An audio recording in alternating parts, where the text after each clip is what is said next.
Hey everyone, this is Jenny for the Colorado Springs Real Estate Investing Podcast, and I am joined today with my co-host, Leah. Leah, how's it going?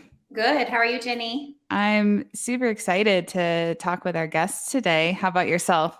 Yes, I'm also excited. Yeah, so we have on the call Greg and Heather, and they are investors in Colorado Springs. You guys might remember Greg from an Ask the Investor, probably about a year ago now, I'm guessing, that we had him on. And him and Heather have been able to execute their planned strategy, and they've acquired six units in Colorado Springs over probably the last year or so. So that's, extremely awesome and productive. So I'd love to kind of dig in and talk a little bit about how you guys did that. Welcome.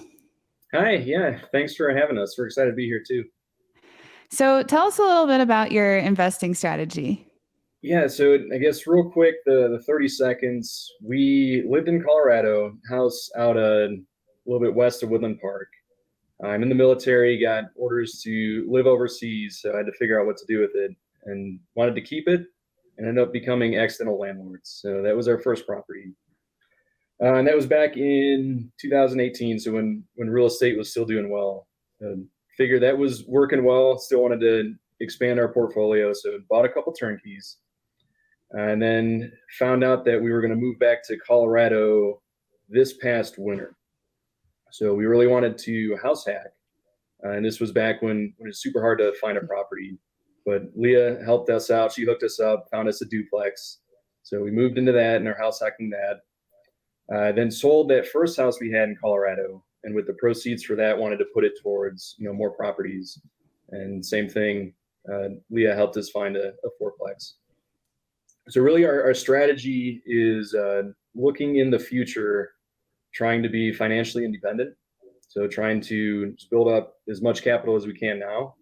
And then when it gets closer to when I'm going to leave the military and actually need cash flow, see where we're at and reposition there to more cash flowing properties. Right now, build capital to build cash flow for financial freedom. And I think you guys are doing a fantastic job of being able to maximize the cash flow in Colorado Springs, which, over the past year has been pretty tight. And it's just, you guys are putting in the effort, understanding that there's going to be a little bit more, sweat involved to get to this higher cash flowing opportunity. But I think once you get these stabilized, I mean, it's going to be absolutely phenomenal. And you'll be able to do a lot more with a lot fewer properties, as opposed to like myself. I'm just, kind of getting these long-term, like here and there properties that is going to take me a lot more properties to get to where you guys are now. So, yeah, so let's kind of dig into it. So this one is a really unique property. As you mentioned, you bought a fourplex with Leah not too long ago. Tell us a little bit about the area, the offer process, all that, because I think you guys got this kind of as we are coming off the hump of everything just being absolutely insane. Yeah, it's right in that period where like interest rates were starting to creep up, but properties were still really hard to find. So we had been looking for, I think, a few weeks with Leah, and she showed us this one, and I remember looking at it, like running the numbers, like it was gonna be pretty close because it wouldn't have cash flowed. It would have taken a while to like really stabilize. And then I asked Leah, like, because it was an offer that was turned down by someone else. I was asking like why did it turn down and what they were going to do with it. And she said they were planning on doing midterm rentals. I was like, oh, like that actually could work. And if it works out like that, like that'll solve all the cash flow issues, and then we'll be fine. But it's located kind of on the northish side of the Springs. Yeah, Academy Woodman area. It's a really really good area. Lots of stuff going on up there. You can see what else about it. So it's built in the 80s, which is a lot newer than the first duplex we got. That I think was built in 1905. So it needed like just a cosmetic makeover. I think structurally it was doing okay. And then, yeah, the offer was real easy because it was already in the process with the previous buyer. So we basically just stepped in there. Like, inspection was done, really no major issues with the inspection. And yeah, the only thing was the units were just a little bit outdated. That's great.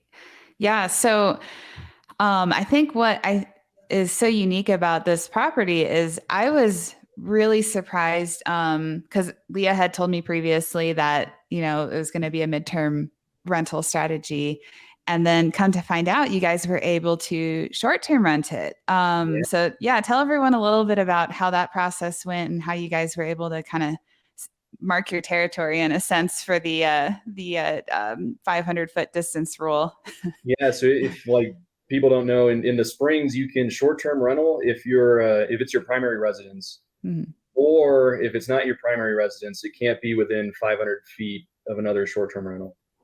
And And there's other yeah, it has to be zoned fourplexes. appropriately too, right? Yeah, Yeah. it's not easy. And there's other fourplexes right in that same little area that are doing midterm. So like there's no, like, someone will have to have done a short term there. So on an off chance I checked, and it was eligible. So no one else is running a short term in that exact spot. So that worked out. So you guys just immediately essentially filed the paperwork to get your short-term license for that Yeah. property? Yep. Get that locked in so we can. We'll see. So right now we're trying to do. I think we're thinking 2 short term and 2 midterm. But we'll give it a year or so and see how they work out. We'll probably end up doing some combination of those. That's great. Yeah, we don't hear those stories too often because I feel like you know, with that 500-foot rule and the zoning rule, like multifamilies tend to be kind of clustered together in Colorado Springs is what we've noticed. So it makes it really, really difficult. So you guys have kind of the golden ticket and great job for thinking to explore that option. Yeah, that's pretty amazing. So it sounds like you guys had one property coming vacant soon. Um, after you purchased it, is that what you guys are planning for, or how did that process go? Yeah. So when we first bought it, and you're gonna have to help me because I was gone for this, but it was going to be 1 unit vacant when we closed, and then 2 becoming vacant within 30 to 60 days, and then 1, like 8 months after. Okay. And that would have been perfect. Like, one will be vacant, do the renovations, complete that, then the next one will be vacant, just kind of stagger them. And it worked out kind of like that. So the first one was vacant, right? Yeah, first one she left early. So we had 1 vacant right away, and then the other 2 tenants, because we had told them, we're not going to renew leases, so they were trying to find a place sooner than later. They asked to break their lease early, which was fine. So we let them do that. I think it was less than a month, and we ended up having 3 vacant right off. And then this last one, I think, will probably become vacant a little bit earlier than usual or than expected, but it'll work out because by that time we should have the other 3 finished. Okay. So staggered slightly, but not perfectly. Good enough. Yeah. As you know, nothing ever goes according to plan in real estate. So par for the course on that. How did the renovation for the vacant unit, upon purchase, how did that go? Well, I'll do that it one. came open up, and then our contract in Orlando started the demo, and just started as soon as we could get in. We started the renovations and then picking everything. And then I helped with that one a little bit, and then I let Orlando take over. Yeah, so a little bit more background on that. I was in North Carolina when all this happened. So for the sale of our old house, the purchase of this one, and then the start and planning of all the renovations, it was all Heather back here. That's great. So Heather, were you more of like a project manager, or were you actually in there doing stuff too, like painting and? Both. Then I realized I don't like construction work, so I just went back to getting stuff because I'm a horse trainer, so I like horses and stuff. You did so well, though. I stopped in to see the progress, and I was like, oh my gosh, they were getting to work. I think it was like day 2 after closing, Heather, you were sending me pictures of like the cabinets that we said needed to go. Right. And I was like, geez, they're getting busy quick. Yeah, because Greg gave us a timeline, and I know that if it sits empty, we don't make money. So it's trying to get it as fast as it can and keeping Orlando supplied with everything that he needed. And then I needed to sit down and figure out like the design aspect of what I wanted to do to set us apart from any other like midterm and short term in the area. And so it was, which that was a little difficult because it's trying to keep it neutral, but also give it some personality to make it set out from the crowd that's in there already. Did you design the units yourself? Yes. Wow. Okay. Well, we'll definitely show some photos in the show notes, but I mean, it's beautiful. So yeah, great job on that. Yeah, you did a really good job. So it, like, structurally, nothing wrong with it. And then all the updates are just nice and simple. Looks really clean. Yeah. They were pretty easy. I think you knocked out some cabinets and then took out the floor. So it wasn't too difficult at all. Yeah, cosmetic stuff. And they did so good on it. And I think the only splurge that we didn't have to do was the appliances. Like we could have kept with the white appliances, but for my midterm, I'm trying to go on the higher end because it is a longer stay and it is more money. So it's trying to keep them looking higher end than our short-term rentals. Yeah, I agree with that. I mean, I think a lot of people would disagree with me in terms of thinking that, you know, when the opportunity arises, definitely put in stainless steel, but you know, just a very small amount more than your standard white or black appliances. And it just, you know, really stands out to tenants. And I think it makes your unit more attractive to people. So yeah, I agree with that as well. Yeah, because I mean, if people are spending the money for the midterm per month, like they want it to look nice. Like, and I think, and we go to an appliance place and we get all of our appliances like over half off. It's a used appliance store. So it wasn't too outrageous, but it was just enough to where, I mean, if I walked in, I would be like, okay, this is worth the money. Yeah, that's great. So tell me a little bit about the process of getting that unit up and running. Are you guys using property management? How's the vacancy been? So yeah, where we're at now, we got one unit fully renovated and we finished it a couple weeks ago. And it's just now it's starting to have tenants come into it. But yeah, Hosty as a property. Yeah, we're using property management. Can we say the Oh name yeah, absolutely. Yep. We're using Hosty on your guys' recommendation. Great. And they've been good so far. But yeah, like everything else, fairly straightforward. Get the unit done up and then turn it over to Hosty, and they finish setting it up. Like they made all the like the Airbnb listing, all the listings and all the sites that it's on. And then like they pretty much take care of everything. So it should be hands off for us at this point with that one. Yeah, that's great. Because we're running the one behind our house and it's doable. And I think if our schedules weren't so unpredictable, we could manage these ones. We might in the future, but right now it would just be too much for us. Yeah, there's a good bit of distance between where you're living and this particular property. So yeah, that could, you know, that's a lot more difficult, I think, running up there instead of just, you know, hopping in your backyard and taking care of whatever for your duplex. So that makes a lot of sense. And, you know, like you said, you're setting this up for the long term. So I think putting those processes in place now, you know, you'll just kind of be able to set it and forget it once you guys get the other 3 units up and running. Yeah. Have you had a lot of activity in this one unit? So, I mean, it really just came live, you know, like 2 or 3 weeks ago. Oh, okay. And yeah, so far we've had one 2 or 3 night stay and then one 4 night that's starting tomorrow. Great. So one so far and then one coming up, you know, real soon. Okay. And we going into the slow season that for the short term, it's a little more not as, because in the summer with our one behind our house, we were booked all the time. Yeah. But we knew opening in the slow season that it would be a little bit hiccup and a little slow. So, but as long as it's bringing in something, that's better than nothing. Yeah. And I think that you all have reasonable, realistic expectations of that. You know, that there is a seasonality aspect to this model. I think you know, in the long run, will help level set on that as well.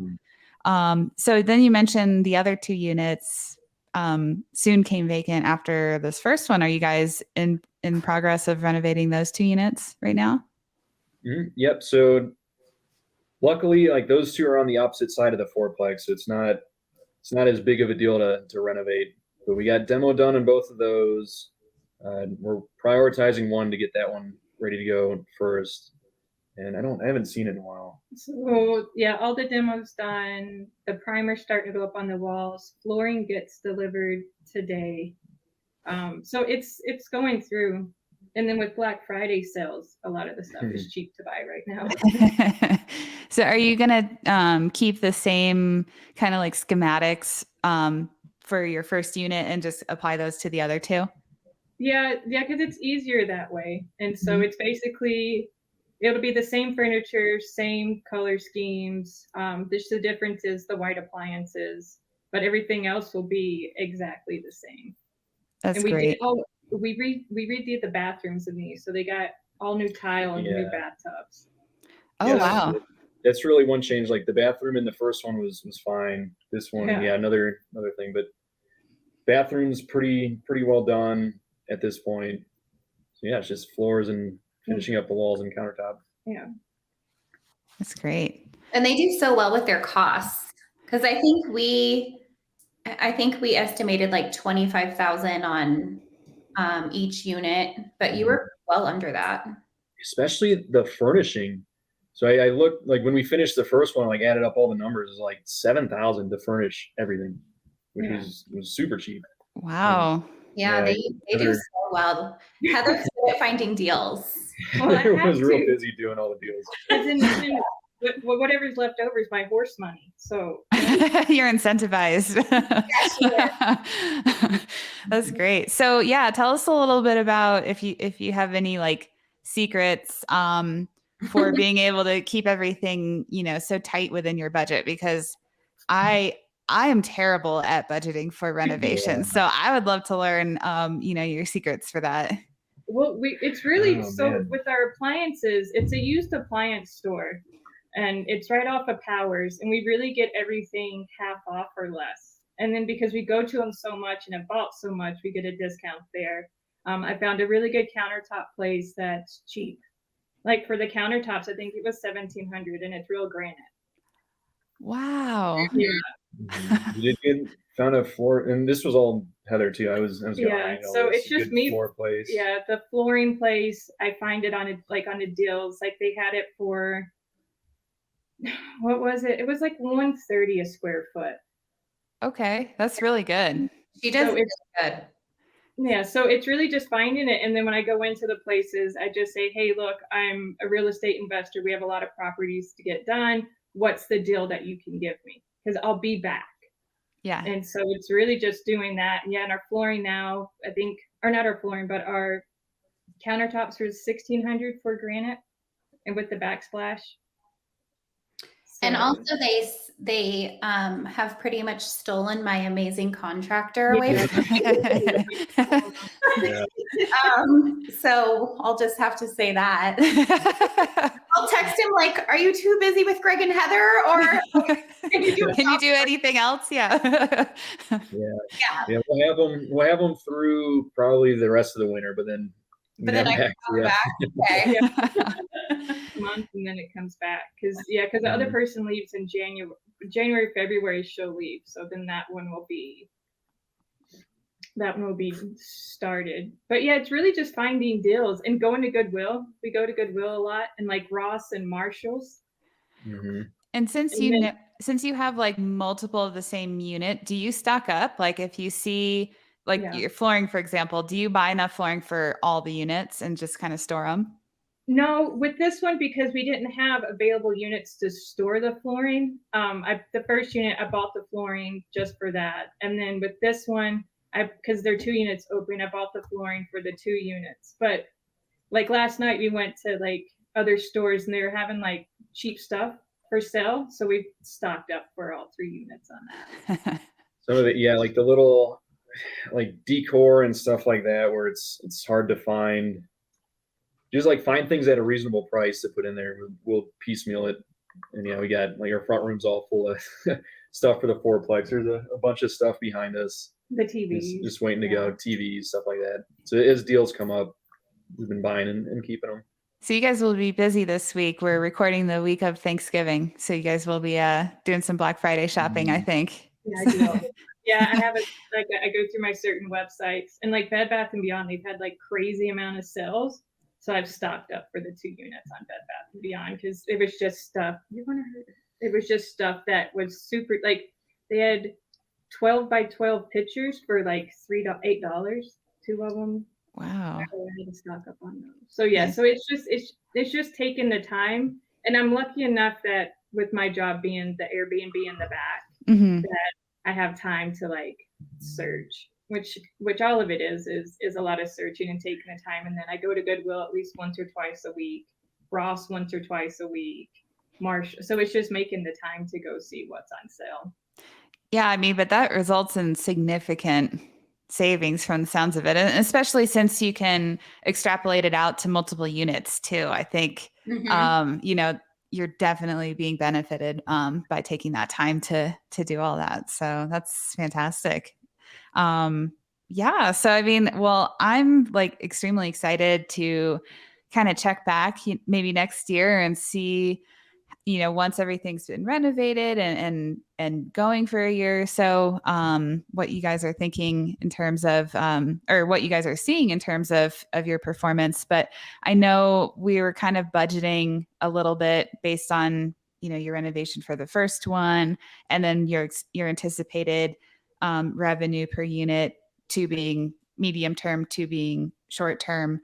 And, you know, just to kind of run through that, you guys are guesstimating maybe about $3,500 a month per unit on the short-term side and $2,900 a month per unit on the midterm side.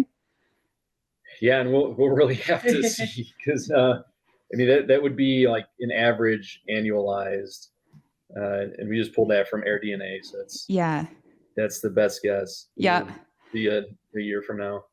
Exactly. And then since you guys are using property management for that, I know they have different tiers based on short-term or medium term. So you guys are, you know, accounting for that as well. But yeah, I'm really excited to see kind of how this pans out with a year worth of data. And yeah, I'm excited for you guys. And thanks so much for coming on and sharing your story and your tips and tricks for those out there that are looking to get into the same thing. And yeah, I'm excited to follow back up with you guys on this one. Yeah, us too. I think it's good having at least one done up so we can see how that goes. But if it's anything like how it was last year for the place right behind us, I think this summer will be really good for it. Yeah, I think so. And like you said, this fourplex is in a really good area for traveling professionals. So I imagine that will be the majority of your clientele. Yeah. That, and then the midterm, short-term mix. I'm interested to see how that works out too. Because really, in this case, like midterm sounds like the way to go. It's a little bit easier, but I just don't know how many people are actually out there looking for midterm units. Well, I think the fact that you guys are able to snag your license for short term on this, that's totally worth the experiment, in my opinion. So, but and that's the other thing too. Like if rents are way higher with the short term, then maybe just go all short term. Yeah, we'll see. Yeah, and that was my goal in getting that permit, because I knew that 500-foot rule. And as soon as we closed on it, that's when we started the permit. Because I'm like, if there's no one around, like, because there's another unit being renovated right next to ours, or like across.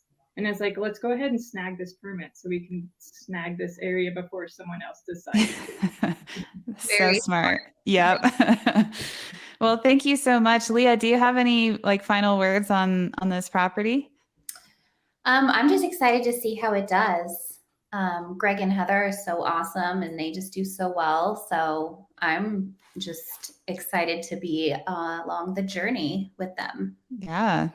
Awesome. Well, thanks everyone. And if you have any questions, feel free to email me, Jenny@envisionrea.com, or Leah at envisionrea.com, and we'll see you soon. Thanks everyone. All right. Thank you.